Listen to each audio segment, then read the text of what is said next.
என்ன சதீஷ், இன்னும் என்ன சந்தேகமாவே பாக்குற? எங்க குடும்பத்துல நடந்த எல்லா விஷயமும் டீட்டெயிலா தெரிஞ்சு வச்சிருக்கீங்க. கண்டிப்பா நீங்க அக்காக்கு ரொம்ப க்ளோஸா தான் இருந்திருக்கணும். ஆனா எங்க அக்கா உங்க பேரை சொன்னதா எனக்கு ஞாபகமே இல்லையே. அந்த கன்ஃபியூஷனே உனக்கு வேண்டாம் சதீஷ்.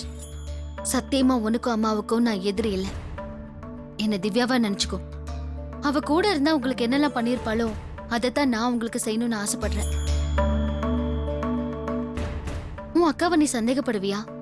மனப்பூர்வமா நம்புவல்ல, அதே மாதிரி என்னையும் நீ நம்ப. எல்லா பிரச்சனையும் நல்லபடியா முடிஞ்சதுக்கு அப்புறம் நான் யாருன்னு நீ புரிஞ்சுப்ப. அது வரைக்கும் என்ன சந்தேகப்படாத ப்ளீஸ். சரிக்கான்னு உன் வாயால சொல்லு. சரிக்கா. அம்மாக்கு இப்படி ஆயிடுச்சேன்ற டென்ஷன்ல உங்ககிட்ட கொஞ்சம் கோவமா பேசிட்டேன். ப்ளீஸ் தப்பா எடுத்துக்காதீங்கக்கா. நீ புரிஞ்சுக்கிட்டதே போதும்பா. ஆமா, நீ எங்கேயாவது வேலைக்கு போயிட்டு இருக்கியா? நிரந்தரமா எங்கேயும் வேலைக்கு போக முடியலக்கா. ஏதாச்சும் ஒரு வேலைக்கு போவேன். திடீர்னு அம்மா காணாம போயிடுவாங்க. நான் லீவ் போடுவேன். அது அவங்களுக்கு பிடிக்காம என்ன வேலையை விட்டு தூக்கிடுவாங்கக்கா. இப்படியே பல வேலை மாறிடுச்சுக்கா. வீட்டையும் பார்த்துக்கிட்டு அம்மாவையும் சமாளிச்சுக்கிட்டு வேலைக்கும் போய்கிட்டு ரொம்ப கஷ்டமா இருக்கும்ல. இதுல என்னக்கா கஷ்டம் இருக்கு? இத்தனை நாள் அம்மா என்ன பாத்துக்கிட்டாங்க, இப்போ நான் அவங்கள பாத்துக்கிறேன். இதுக்கெல்லாம் கஷ்டப்பட்டா நான் மனுஷனே இல்லக்கா. நீ இவ்ளோ பொறுப்பா நடந்துக்கிறத நினைச்சா ரொம்ப சந்தோஷமா இருக்கு சதீஷ். என் ஃப்ரெண்ட்ஸோட அம்மா, அக்கம் பக்கம் இருக்கவங்க எல்லாரும் எனக்கு நிறைய ஹெல்ப் பண்றாங்கக்கா. அதனாலதான் என்னால கொஞ்சம் மேனேஜ் பண்ண முடியுது. நாளைக்கு கூட ஒரு இன்டர்வியூ இருக்குக்கா. என் ஃப்ரெண்டோட அம்மாவை தான் அம்மாக்கு துணையா இருக்க கூப்பிட்டுருக்கேன்.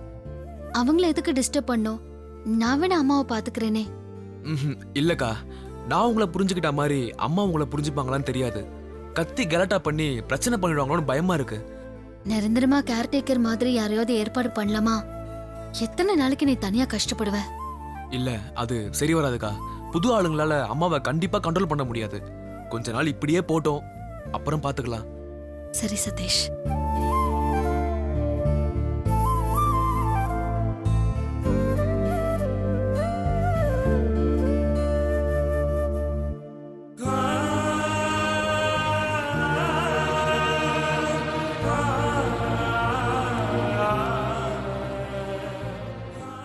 அப்புறம் சதீஷ்,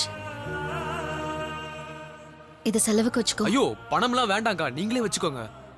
அம்மாவுக்கு மெடிசன், வாடகை, வேலை கழியறதுன்னு நிறைய செலவு இருக்கும்ல, வச்சுக்கோ. ஐயோ இல்ல, வேண்டாம்க்கா.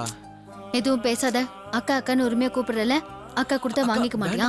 வேண்டான்னு சொல்லாத. உனக்கு ஏதாவது பிரச்சனைனா எனக்கு கால் பண்ணு. சரிக்கா. ஓகேவா? நான் கிளம்புறேன். அம்மாவை பத்திரமா பாத்துக்கோ. சரிக்கா.